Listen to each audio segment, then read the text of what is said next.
ಶಿರೂರು ಶಿರಾಡಿ ಗುಡ್ಡ ಕುಸಿತದ ಬಳಿಕ ಹಾಸನ ಅರಣ್ಯ ಇಲಾಖೆ ಅಲರ್ಟ್ ಆಗಿದೆ. ಅಕ್ರಮ ಭೂ ಒತ್ತುವರಿ ಹೋಮ್ ಸ್ಟೇ ರೆಸಾರ್ಟ್ ವಿರುದ್ಧ ಸಮರವನ್ನ ಸಾರಿದೆ. ಶಿರೂರು ಗುಡ್ಡ ಕುಸಿತ, ಅಲ್ಲೂ ಕೂಡ ಸಾವು ನೋವು. ಅದಾದ ಮೇಲೆ ಶಿರಾಡಿ ಗುಡ್ಡ ನಿರಂತರವಾಗಿ ಆಗ್ತಾ ಇದೆ.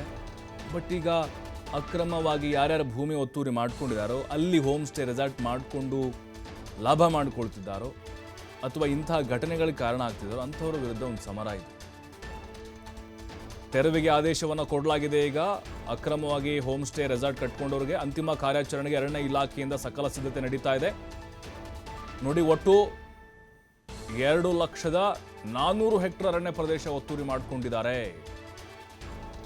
ಪಶ್ಚಿಮ ಘಟ್ಟಗಳಲ್ಲಿ ಸೆಕ್ಷನ್ 4 ಅಡಿ ಅರಣ್ಯ ಕಾಯ್ದಿರಿಸಿದ ಅಕ್ರಮ ಸಾಗುವಳಿ, ಅಕ್ರಮ ರೆಸಾರ್ಟ್ಗಳ ತೆರವಿಗೆ ಹಾಸನ ಅರಣ್ಯ ಇಲಾಖೆ ಮುಂದಾಗಿದೆ.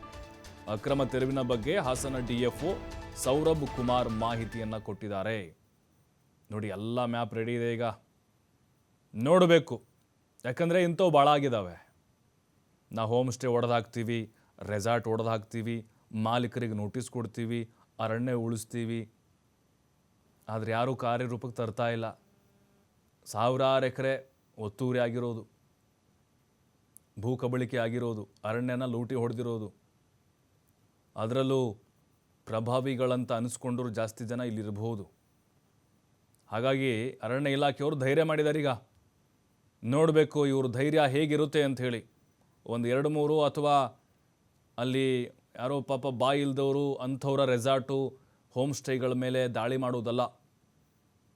ನೀವೇನಾದರೂ ಈ ರೀತಿಯಾಗಿ ಅರಣ್ಯ ಉಳಿಸ್ಬೇಕು ಅಥವಾ ಈ ರೀತಿ ಗುಡ್ಡ ಕುಸಿತಗಳಾಗಬಾರ್ದು ಅನ್ನೋಂಥ ಕಾರಣ ಅಥವಾ ವೈಜ್ಞಾನಿಕವಾಗಿ ನೀವು ಮುಂದೆ ಹೋಗ್ತಾ ಇದ್ದೀರಿ ಅಂತ ಹೇಳಿದ್ರೆ, ಏನೇನಾಗಿದೆಯೋ ಅಲ್ಲಿ ಅಕ್ರಮ ಏನಾಗಿದೆಯೋ ಅಥವಾ ಯಾರ್ಯಾರು ಒತ್ತುವರಿ ಮಾಡ್ಕೊಂಡಿದ್ದಾರೋ ಎಲ್ಲ ಸರ್ವೆ ಮಾಡಿ, ಅದು ಆತ ಎಷ್ಟೇ ಪ್ರಭಾವ ಆಗಿರಲಿ, ಅವನು ಯಾರೇ ಆಗಿರಲಿ, ಒಡೆದು ಹಾಕಿ.